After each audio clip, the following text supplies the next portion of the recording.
Let's start, guys. Let's get started. So I just want to start with a quick example targeted at the information theory audience, so especially those who were here last week. So the standard question in information theory is a secret key capacity or private key capacity. They're two different things. But here's how a cryptographer would look at it as an MPC problem. Like you all said, most things you could model as MPC. So secret key capacity question for MPC in the MPC setting refers to this functionality F. It involves three parties, let's say, or if there are only two parties trying to agree on a key, I model it as a three-party problem. If there are m terminals, I'll call it an m plus one party problem. And the functionality is the following. It takes no inputs, very simple functionality. So the two parties, the first two parties get a key k, which is uniform over certain length bit string. And the third party gets no output. Okay, that corresponds to the eavesdropper getting nothing. This is a functionality, ideal functionality. And they're trying to get the secret key out of some other resource, like a correlated randomness or some channel. So that is a functionality G for us. And it gives the parties outputs from some joint distribution x, y, z. So Alice gets x, Bob gets y, the eavesdropper gets z. And what's called private key capacity is exactly the F capacity of G, but it's the capacity star version, because there's only one copy only one key they want to agree on, but they want the key to be long. Okay, so that's exactly the question. What's private key here means that even the eavesdropper is allowed to take part in the protocol as an honest but curious person. Okay, the more standard notion is secret key capacity, in which you restrict to protocols in which the eavesdropper is quiet. Okay, last week Cesar mentioned private key capacity as a kind of a unorthodox variant of secret key capacity. But if you're thinking of MPC, that'll be the more natural problem. And secret key capacity is where you put in a restriction saying you're restricting protocols in which one party is silent. Okay, so that's just an example.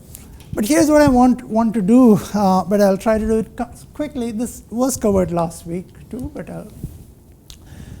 so there's a string OT capacity, capacity star. So string OT means these are two strings. I just want to implement one instance of this, but the strings should be as long as I can get them to be.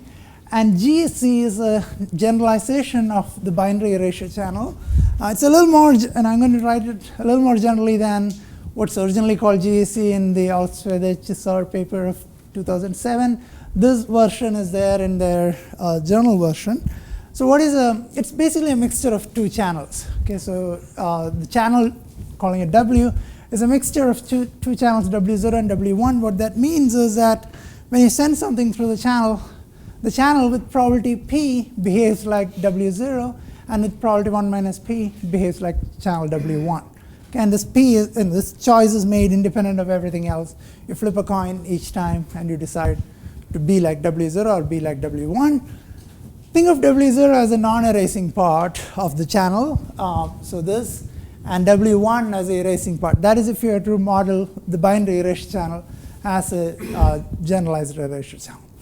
One important thing about these two channels, W0 and W1, is that they have disjoint outputs. So in this case, W0 has outputs alphabet 0, 1. W1 has the output alphabet, the erasure symbol. Okay. Now, there are two channels. Yeah, there are two probability conditional probability. Given input, what is the output probability, and the output have disjoint supports. Yeah. So B is a special case when W0 makes no errors and W1 leaks no information. In a more general setting, W0 can make errors and W1 may leak some information. And kind of an interesting use of, if you can handle GSC, you can handle some other channels also. For instance, it's very easy to transform some other channels, like the binary symmetric channel, into a generalized erasure channel. As well, so a priori it's not, right? The binary symmetric channel, the output alphabet is just 0, 1. You don't want it to split into two channels, one with output 0, one with output 1. That makes no sense. You won't get anything out of it. Instead, what you could do is you could use this channel twice. Okay, so you send, instead of sending one bit, you send 2 bits. And you don't send all possible bits. Instead, when you want to send 0, you send 0, 0. When you want to send 1, you send 1, 1. Now this doubled channel is a generalized erasure channel as follows. Think of W0 as a part which gives you, kind of valid output symbols, so 0, 0 or 1, 1. And the other symbols, 0, 1 and 1, 0 are outputs of W1. And probability, what's the probability that you'll get an output from W0? Well, that is if the two symbols both got transmitted without error or both got flipped, right? So that is, say 1 minus epsilon is the probability of no flip. So 1 minus epsilon square plus epsilon square is the probability of getting the output from W0 when you're sending only these inputs, right? And the remaining probability you get from, so W0 is now still a binary symmetric channel. There is a flip probability, right? With probability epsilon square over p, it's still flipping. The other channel though, 0, 1, 1, 0, it gives you no information. When you send two symbols, either both 0, 0 or 0, 1 or 1, 1, the probability that it becomes 0, 1 is, is independent of whether it was 0, 0 or 1, 1 that you started with, right? So exactly one bit got flipped. Yeah.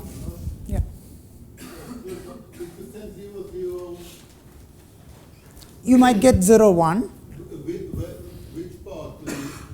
You have errors in which W0? So there are, now it's not a razor. It's a BSC channel. Yeah. So this is for a BSC, the binary symmetric channel.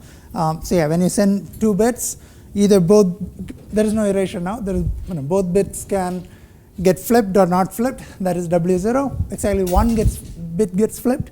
Could be the first bit or the second bit. That's the channel W1, and W1 is completely erasing. It doesn't tell you what the input was, right? So if you can handle GEC, it's good. Okay, you can handle other things. You might lose something in the rate, I'm not sure, but at least it's a good thing to aim for. Okay, here's a protocol for getting, or here's a summary of a protocol, simple protocol for getting string OT from GEC. Alice is going to do n invocations of the channel, okay? And the channel, is going to deliver np of them through W0 and n times 1 minus p through W1. And Bob, when he gets a symbol, he knows whether it came through W0 or W1 because they have disjoint alphabet. And he's going to select a subset. So this could be, one of them could be more symbols than the other, right? But he'll choose a subset of symbols of equal size from both of them. So approximately he can, let's say p is less than 1 minus p, then he can have np things from W0 and np things from W1. Or more generally, he can have n times minimum of p and 1 minus p symbols in both channels, right? Yeah, so you'll need this, with high probability, you'll get something very close to this, right? So you send a little more, with high probability, you'll have at least this much. And Bob will get back to Alice and say, here are the two sets of symbols. One of them is W0, one of them is W1. I'm not telling you which is which, but so basically, Alice doesn't know which channel is which, right? She doesn't see anything. It's only Bob who got the thing. But Bob will get back to Alice and tell her, look, these subset of symbols that you send came to me through one of the channels, and the other, this other subset came to me through the other channel, and Alice doesn't know. So here's my so these are the two channels. Alice doesn't know which is green and which is red. Bob knows. So one of them is W0 and the other is W1. But the way Bob will set these two channels up is such that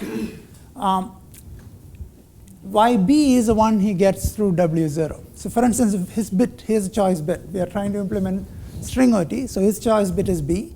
Suppose B equal to 0, he will send these two channels in the order such that the x0 is going into the channel W0, and x1 will go to W1. On the other hand, if his bit is B is 1, he will set up so that x0 is going into W1 and x1 is going into W0. Right? So he'll tell Alice, send x0 to this channel, send x1 to this channel. I'm not telling you which is which, but I've chosen it such that xb comes through W0 and x1 minus b comes through W1. Okay? So he'll learn, essentially he can learn xb from it, and he will not learn anything about x1 minus b if it was a binary ratio channel. Okay, and then it's simple. Then Bob knows xb and doesn't know x1 minus b. Alice is going to choose, so he can compute xb but doesn't know x1 minus b. Alice is just going to pad the two strings, which I'm calling m here, two strings with these pads, and Bob can recover exactly mb and doesn't know anything about m1 minus b. That is assuming this is all uniform bits that are being sent, and W1 doesn't leak anything. If W1 leaks something, you use an extractor, a randomness extractor, which is essentially a hash function where the the function is chosen from a family according to some distribution. In computer science, we call this the seed of the extractor. So Alice also picks a seed of the extractor. It's a strong extractor, whatever that means. I'll tell you in a second. And doesn't use a x0 and x1 directly as a pads, but she'll extract out something that is uniform from these x0 and x1 and uses it. Bob, again, I'm assuming Bob gets all of xb, so he can, yb is exactly xb, so he can compute pad b. What happens to pad 1 minus b? The extractor parameters are set such that the leakage he suffered in learning x1 minus b prevents him from learning anything about the extracted pad. Okay, I like skip the description of what a randomness extractor is. For those of you who were here last week, the number of bits you can extract from the extractor depends on the min entropy, and not quite the entropy, or the smooth min entropy to be more precise. But when things are IID, this difference goes away, so you can work with entropy essentially. Okay, so that's a part about handling leakage. Yeah. So is there a sense in which what Bob sends back is the minimal amount of information Bob needs to send out? So what Bob is sending is just two subsets. We don't care about the usage of the plain channel. That's a good question. I have no idea. If maybe he needs to send that much. Maybe he doesn't.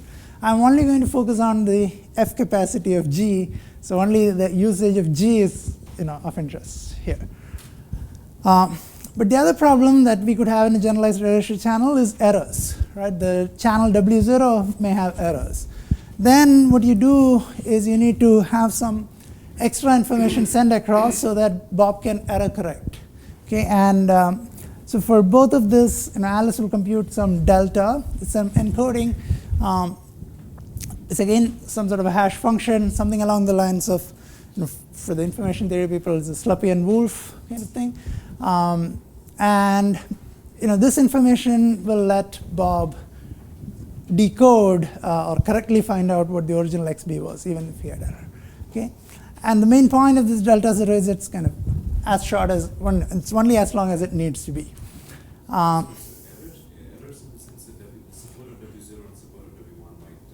No. So the support of W0 and W1 are disjoint. That's what allowed you to first of all separate this. Errors means W0 might be an error. It's a channel with errors. It's not just a plain channel. Okay. In fact, the example I had earlier, there was error in W0. Okay. So the bottom line is, you leaked some. W1 leaked some amount of information. Then for this error correction or information reconciliation, we had to send some more bits.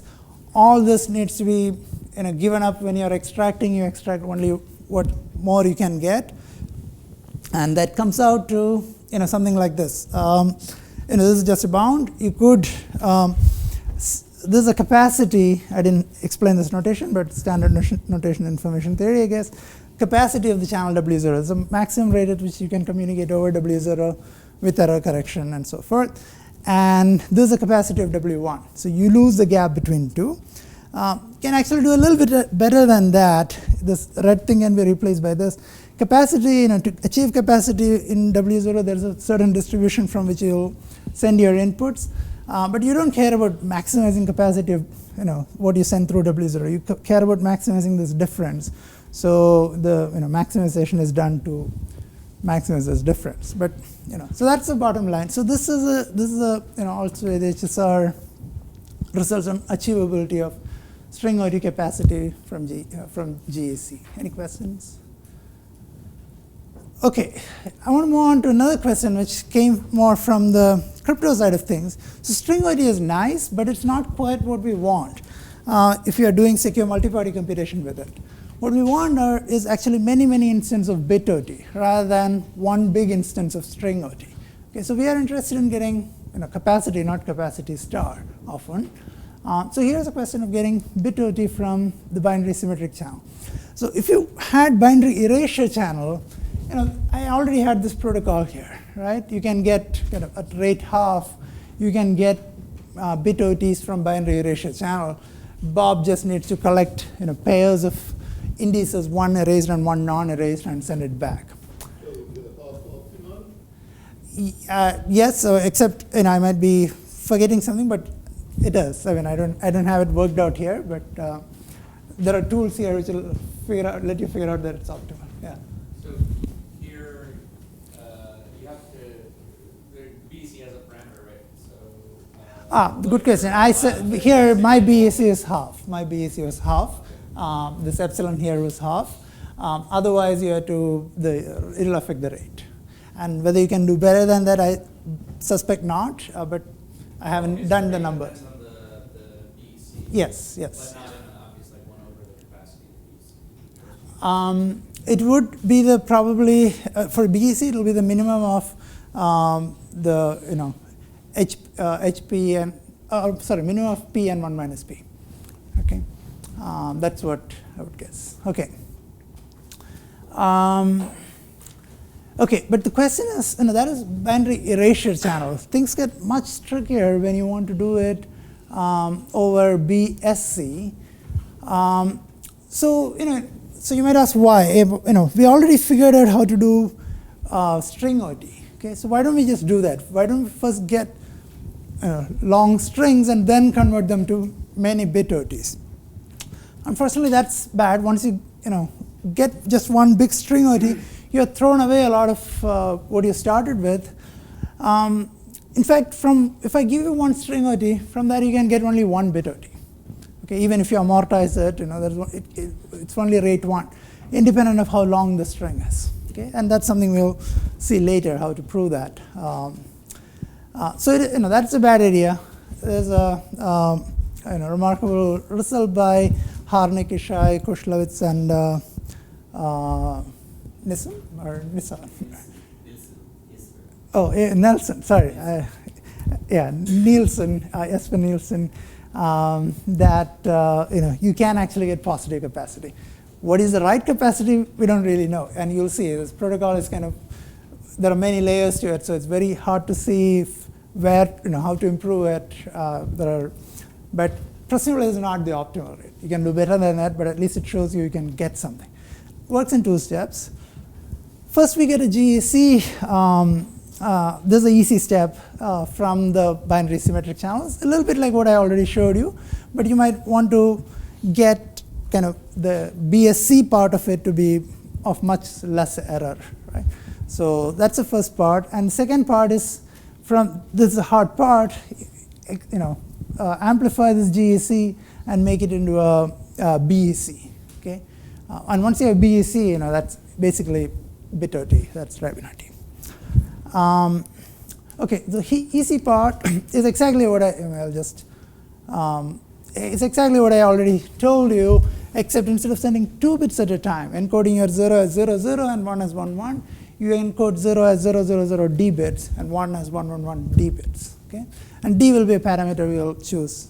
The bigger you choose, the lower the rate is, but you need it to be big enough for the rest of the second part to go through. So then what happens is, we want it to be a non-leaking. The W, we want to split into 2 parts, W0, W1. We want W1 not to leak at all. That's a little tricky now. When I get things like some number of zeros and some number of ones, you can look at the majority and you learn something about what the original bit could have been. So when d equal to 2, that issue is not there. When d is longer, there is that problem. So in fact, you split into three parts. W0 is basically all zeros and all ones only. W1 outputs exactly half zeros and half ones. So you cannot learn anything about the majority. So both 0 and 1 are equally likely to and W2 is the rest. And you throw away the rest. So Bob tells Alice, here is a subset which is W2 we are going to throw away. And then we have W0 and W1. And I'm not going to tell you which is which, but that's what we have. That's the GEC we have. Okay, so that is the easy part to get the GEC. But now, how do you go from there to BEC? Okay? And you would like to do it at constant rate. So here is a plan. Think of GEC not as, we want to think of it as actually BEC already, and it's almost BEC, right? When it goes through W1, it's getting erased. The problem is when it's going through W0, there's a small error probability. So when I send stuff over this channel, in a fraction of these invocations, the bit is getting flipped. And in a fraction, in a majority of them, the bit is not getting flipped. So you think of those invocations in which the bit got flipped as corrupted invocations of the channel. Okay? Kind of a strange way to think about it. The channel actually doesn't have errors, but when errors happen, that's because it got corrupted by an adversary. Okay? So what we are looking for is, if you think of this BEC as a BEC with some fraction that gets corrupted, what we are looking for is reducing BEC to this BEC itself, but it has to be a robust reduction in the sense that even if a few instances of this BEC get corrupted, our protocol should remain secure. Okay?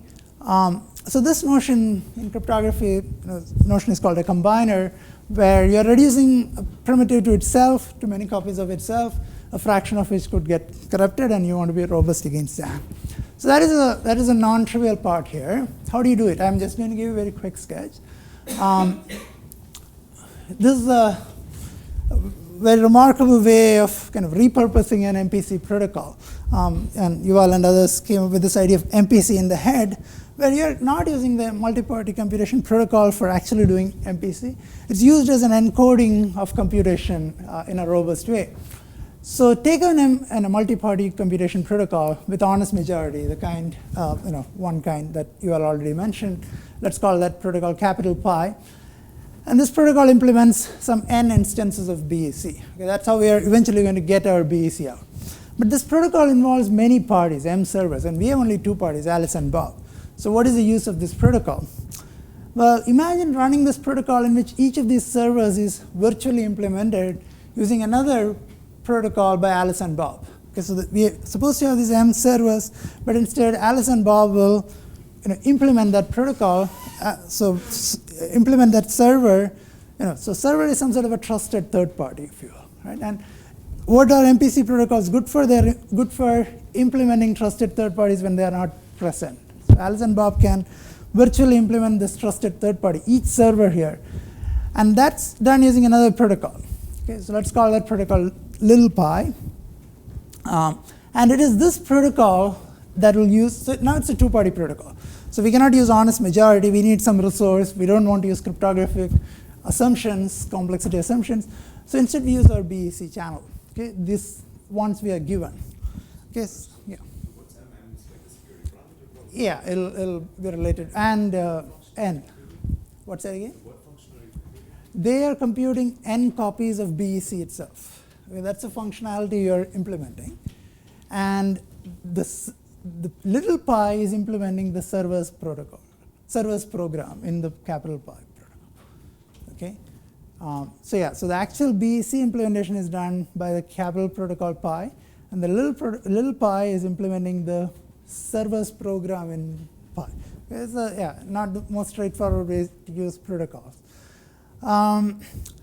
Now, this protocol Pi uses these BECs, but some of them, are going to get corrupted, right? They're going to flip their bits. So if you ever use an instance, so if an instance of pi uses a BEC in which this bit flip happens, we'd say, oh, that protocol got corrupted. Okay, that instance of pi got corrupted. Okay, so that's, or correspondingly, that server that we are implementing using that instance of pi is getting corrupted. Okay, so what's happening now is we have this big protocol pi in which the servers are implemented by this little protocol pi, which is using this BEC as a resource, the little protocol. Some instance of the little protocol will be considered corrupted because a bit flipped in there when they use BEC. So correspondingly, their servers in the big protocol, we have no guarantees how they're going to behave. So we consider them corrupt. But thankfully, this protocol is robust against a small fraction of corruption. So as long as we can make sure that the fraction of pi's that got corrupted is small, we are good, which is possible if each pi uses only a constant number of the BSC or the BEC. Then we know that of this kind of bad BEC, right? They're using only a constant fraction of them, a constant number of them. Then the probability that each party gets corrupted is a constant. So the fraction, with high probability, the fraction of instances that get corrupted here is a constant, and that can be withstood by this protocol pi. Okay, so that's all I'm planning to say about this combiner. It's a very remarkable way of using it, and it has gone on to have more applications. So you're using MPC as sort of an algorithmic code for computation?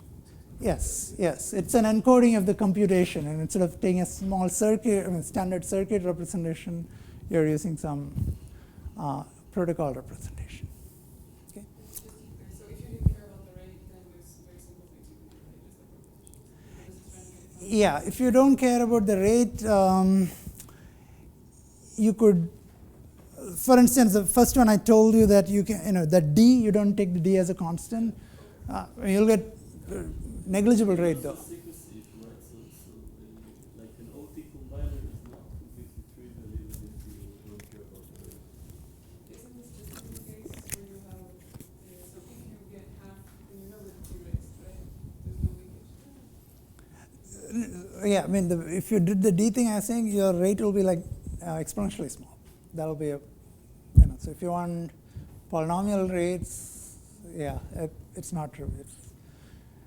I don't think there's another approach, right? Is there?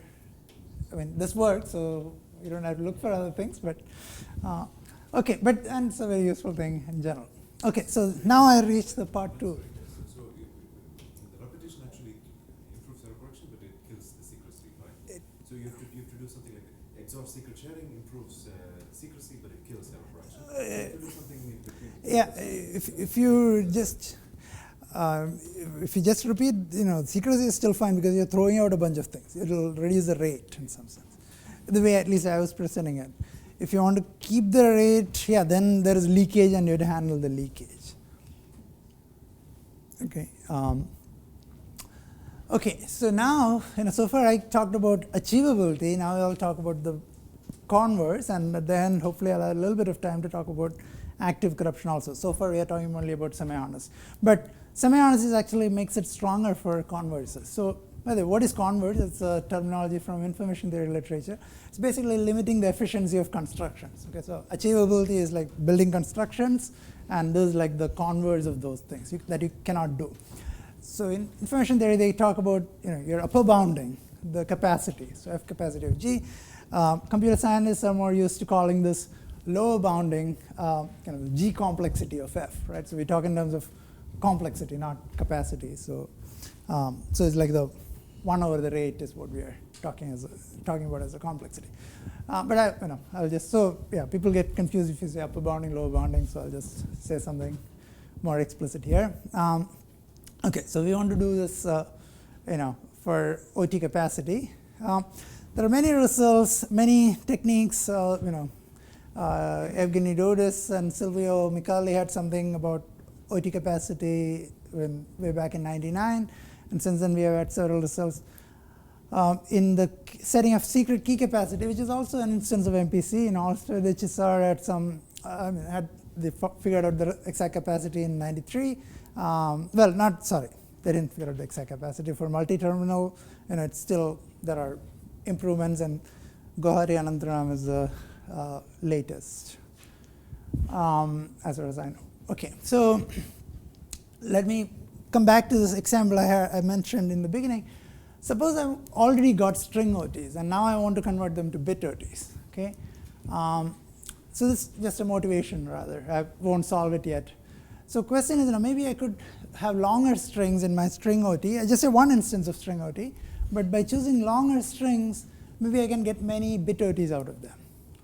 Unfortunately, no. No matter how long your string is in the string OT, you can get only one bit OT out of it. Okay, that's what we'll prove.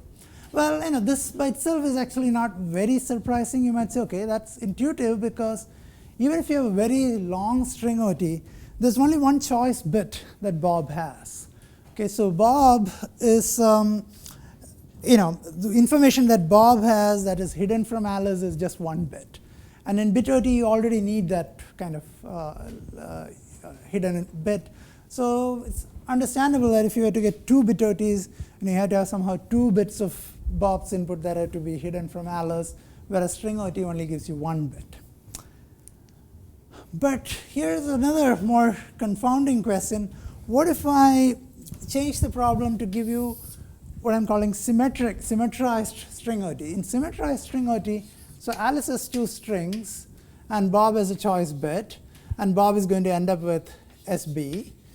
But also, Bob has 2 strings, T0, T1, and Alice has a choice bit, and she is going to end up with TC. So it's string OT is going both ways. Okay. Now, if you look at it, there's a lot of information hidden from each other in some sense, in a non-trivial way. So this whole string T1 minus C is hidden from Alice. Similarly, the whole string S1 minus C is hidden from S1 minus B is hidden from Bob. So now it becomes a harder problem to argue that you cannot do anything. But you can actually, that's what we'll show. You can actually show that still the capacity is only 1, in the sense that you can now get 2 OTs. I give you a pair of string OTs. You can get a pair of bit OTs, one going in each way if you want it that way. But that's all you can do. Okay, and that's kind of surprising. You're dealing with a stronger primitive than a string OT. So this is a stronger primitive than string OT in some sense, right? As in there's more correlation going on in both ways. But even with this, no matter how long these strings are, you can only implement one pair of bit OTs or 2 bit OTs. About the intuition, it's known that the OT is symmetric. So if you have one OT, you can have it in the other direction. So you can get 2. Intuition.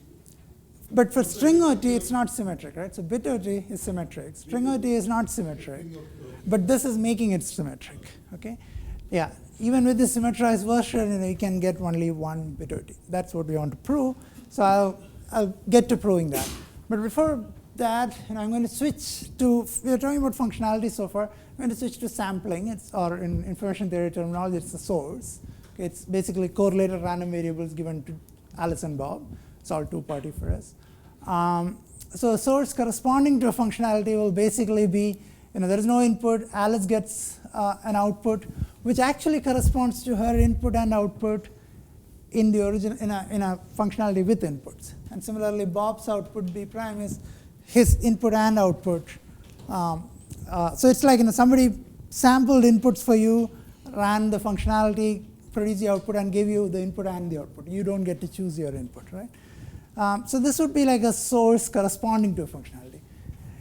You can always, given a functionality, you can always implement the source corresponding to it, provided this x and y are independent of each other. But interestingly, in some cases, you can go the other way also. And oblivious transfer is an example where if I give you the source instead of the functionality, so source doesn't let you choose your own input, but you could run it inside a protocol where you can, translate your input into, or you can kind of do a random self-reduction, right? You can change your input into a random input and then use what is given to you instead of having to directly use your input. Okay, so we are going to actually, since OT is something where the source and the functionality variants are not different, I'm going to work with the functionality, the source variant rather. Okay, what is our tool to do this, converse, to bound it? So the plan is the following. We'll measure some sort of a cryptographic content of a source. So here, source, I'm calling it xy. So Alice has x, Bob has y. They're correlated random variables, something like this, right? X is this, y is that. And I want to kind of measure some sort of cryptographic content of this correlated random variable. And it has to be useful for doing cryptography. So intuitively, it has to be non-trivial. Non-trivial means it's not something you could have just talked to each other and generated, right? It's something that had to be given to you from outside. It is a cryptographic content you couldn't have, this kind of correlation that you couldn't have just generated by Bob sending something to Alice or something. You need somebody outside to pick it and give it to you, or you need a channel to generate it for you. Okay, so that's the kind of thing, very vaguely, the content I'm interested in measuring. And then suppose I had a meaningful measure like this. What's my plan? The plan is to say, okay, at the beginning of the protocol, we started with some source, some random variable, correlated random variable. We did this whole secure protocol, and at the end, we produced bit OTs, let's say, or some other thing. And you compare this quantity in the beginning and in the end. And you say, okay, this is something you couldn't have generated by just talking to each other. So whatever you ended up with must have been originally given to you. So you need to use so much, to have created so much. Okay, that's the goal. That's the plan to get our converses. So this quantity is often called a monotone. It's a quantity that can only decrease during the course of a protocol. Like this content you're starting with, you can throw it all away, right? I can reveal all the stuff I got, and send it to you. Then all the cryptographic content is lost. So if I divulge all the private part of my random variable to you, then I can throw it away. But I cannot. So the quantity might decrease during the course of a protocol. It cannot increase. Okay, that's what a monotone is. And I'll start with one example, and then I'll build on it. Okay, so it's not at all obvious as a monotone. I won't prove anything as a monotone. But here is our starting example. It's a gap between mutual information and what is called common information, or one version of common information, of the views of the two parties. So the random variables I'm going to keep measuring is the cryptographic content I'm measuring is between the pair of views, Alice's view and Bob's view. I take it as a correlated random variable. Initially, we just have what we got from the sources. Then as we talk to each other, or as we generate local randomness, our views change, right? And I want to say this, quantity is something that can only decrease throughout as the protocol progresses for our views. And here's one monotone. It's a gap between. So our views have some correlation. So there's some mutual information. But if all the, let me actually, yeah. What we are interested in is the gap between mutual information and common information. Let me start with an example. So here's a random variable. What does this picture mean? These are the possible values Alice can take. So there are 4 possible values that Alice's view can have. There are 4 possible values for Bob's view. And each edge here is weighted as 1/8. There are 8 edges. So basically, the correlated random variable is generated by picking one edge according to its weight, so uniformly at random here, and giving Alice this node and giving Bob that node. Okay. So now they're clearly correlated, right? If Alice's node is this, Bob's node cannot be there, and so forth. But some of this information is common information. For instance, it's the prototypical common information. When I get a node, I know that I didn't tell you what common information is yet, but I know that this is a connected component in my graph. And not just that I know that, you know that, and we both know we know that, right? We both know that we can agree on the connected component of the graph. The moment I get a node, and I know you got some node in the same connected component. So we can both agree on which connected component we are in. Okay, that is a common information. And clearly there is mutual information, there is correlation. in this example, actually all the mutual information is actually common information. Okay? So given the common information, as in which connected component we are in, our views are independent of each other. Okay, this is all uniform. So given the, it's a complete bipartite graph. So once I tell you that we are in this connected component, I have no idea which one yours is. Right? So this is an example where all the common information is, all the mutual information is common information, but something like this or that, there's a gap between mutual information and common information. Okay, so again, formally, this is one formal definition of common information. It's a quantity, so it's a number. It's a find kind of the largest, or in this case, find the. Let me define Q as a random variable which corresponds to the connected component index. Okay, so and what is the entropy of this random variable? That's what we can agree on. This is most we can agree on. That is common information. For those of you who are in the information theory literature, it's the Gauch-Kerner common information. Okay, it's just the entropy of the connected component in this random variable. And what we are interested in is a gap, which is also sometimes called the residual information. So mutual information is at least as much as a common information. Manoj, what's the connected component index? What's the connected? What's the definition of? You draw this graph. No, the entropy. There's a distribution, right? What is the total mass of all the edges in that connected component? So now you get a distribution over the components. That's the definition of. That's not how it's originally defined. It's like but this essentially, yeah, this is all you need to know. The original definition is I don't care what your random variable is, but some random variable that we can both agree on with probability 1. And what is the max? What's the one that maximizes the entropy? That happens to be this one. Okay. In the middle graph, the common information is 1 bit, right? What's it again? It's 1 bit in the common graph. In this one, the common information is 1 bit, and the mutual information is also 1 bit. But in something like this, common information is actually 0 bits. There's only one connected component. Okay, this is actually the oblivious transfer bit OT actually. The common information is 0 bits, but there is clearly some mutual information. There is this gap, the residual information, and that is actually the cryptographic component, or that is a cryptographic content. There is some formula here you can ignore. It's some expression. So this is good. It works. You can use that to look at the residual information at the beginning of the protocol and end of the protocol, and you can use that to get the converses. But that's not good enough. Okay, there's something kind of unsatisfying about this residual information, and one thing is that it's not continuous in the probability distribution. Okay, so here are 2 examples. So here we agreed that the residual information is 0. Okay, you can write the residual information as this if you want. So given the connected component, x and y are independent. Here, I put in a small weight connecting these two. Now there's only one connected component. So the connected component doesn't tell you anything. It's 0 entropy there. So all the mutual information is still almost residual information, right? So just by changing my probability distribution slightly, suddenly the residual information went from 0 to 1.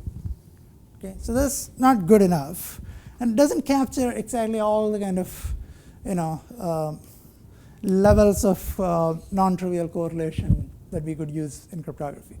So here is kind of a stepping back and looking at trying to understand correlation between 2 random variables. So this is a picture many of you would be familiar with. Random variables x and y. This oval is a kind of the area of that. It's like a Venn diagram, denotes h of x, entropy of x. This is entropy of y. The overlapping region is the mutual information of x and y. The remaining regions here are like the conditional entropy of x given y. Now the trivial correlation I had where there was no gap, essentially they were all of the form, x is pq and y is qr. So p, qr are 3 independent random variables. Alice gets pq, Bob gets qr. Common information is q. Both of them can look at it. P and r are independent given q, right? So that is that's trivial.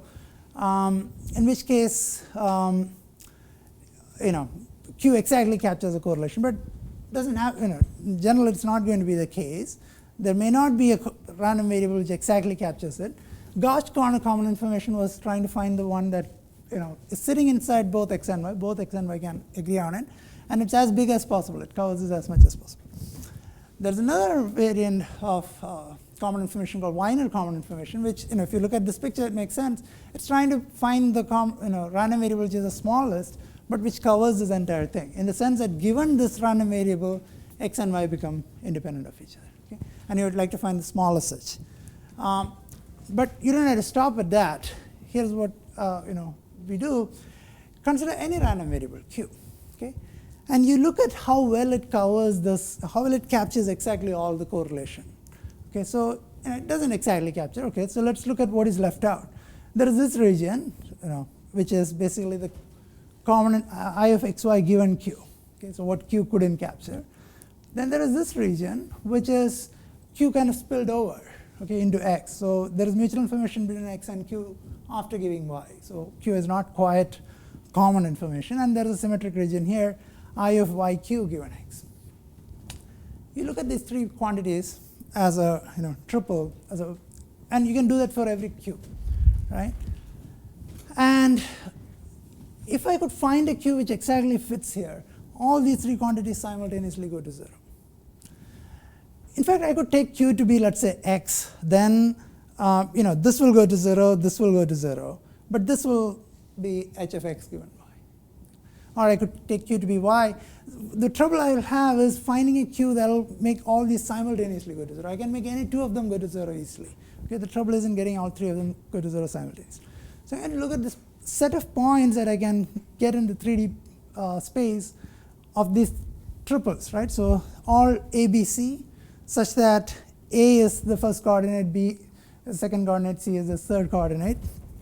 And I'm only interested in how far down you can go. So I'm going to take the what's called the closure, upward closure. So the anything which is A greater than or equal to B greater, that's what this greater than or equal to doing. It's going all the way. Okay, so this surface here tells me something about this correlated random variable. It says that if it was cryptographically useless, I could have gone all the way to the origin. The fact that I cannot go all the way to the origin is somehow a measure of cryptographic content. In fact, here we have this theorem which says this is actually a monotone. So you start with some correlated random variable u and v, and you're trying to reduce it to, or you're trying to reduce AB to UV. You're trying to get m copies of AB from n copies of UV.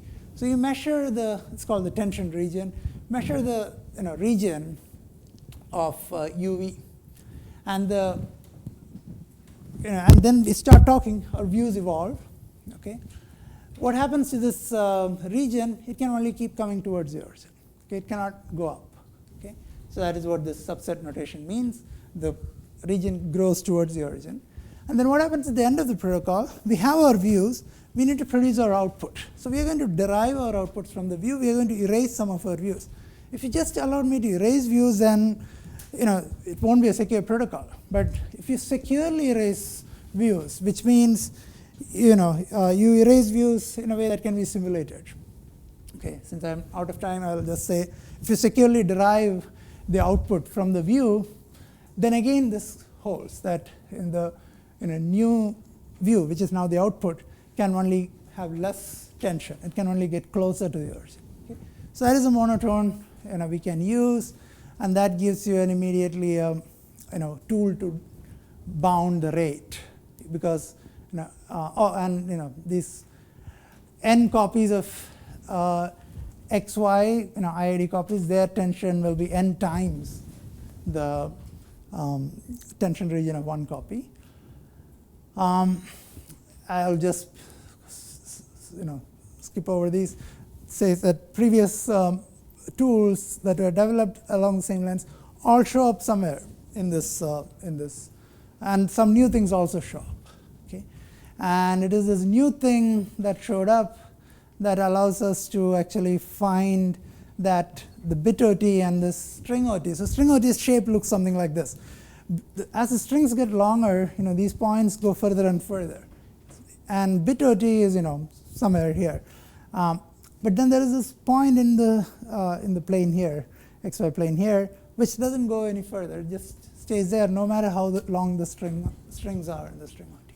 Okay, and that shows you that you cannot get more than 2 copies of bit OT from 2 copies of string OT, even if the string OTs are going the other way. It doesn't matter how long the strings are. I'll skip the extensions. And how much time do I have? So yeah, no, this just one. I'll just skip to the end, saying that string OT. If you don't, if you want to get security against active adversaries, this thing we started with, string OT from BEC, not very hard. You just extract appropriately. You can kind of get it, but you lose rate by half.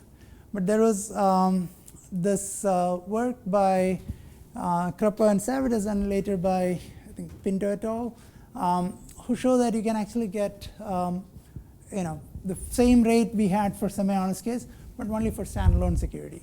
And it uses a tool called interactive hashing, which is what kind of makes it stick to only standalone security. And there are more results of getting constant rate in the active adversary setting, even with getting UC security, not just standalone security. But finding the exact OT capacities remain open. Even for passive security in the case of BSC, so that is a HIKN result. We don't know what the capacity is. We just know it's positive. And BEC was a very easy to work with thing. But even for BEC, for standalone security, we know the capacity exactly. So semi-honest and standalone we know, but for UC security, it's open. Okay, so I'll stop.